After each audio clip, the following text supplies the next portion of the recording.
कोणाकडून सुद्धा 1 रुपया घेत असताना, मदत घेत असताना विचार करा तो बदला किती घेईल. कधी लक्ष, मानवी जीवनातला सगळ्यात उच्च सिद्ध, उपाशी राहा पण हलकट माणसाचं घेऊ नका. ही भारतीय संस्कृती. संस्कृत मध्ये म्हण आहे जी मेघदूत मध्ये आलेली, अतिशय सुंदर आहे. यांच्या मोघा वरमधी गुणे नाधमे लब्ध कामा. मोठ्या माणसाकडे जाऊन मागा, मागणं फुकट गेलं तरी चालेल. म्हण काय सांगते ती मराठीतून सांगते तुम्हाला.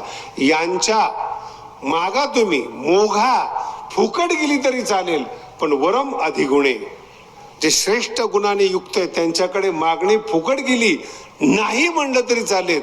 ना धमे लब्ध कामा. हलकट माणसं जर पूर्ण करत असतील ना तर तिथून आपली कामना पूर्ण करून घेऊ नका. वसुली त्यांची फार वाईट असते. हे मी काही प्रवचनात सांगावं इतके तुम्ही तर लहान नाही आहेत.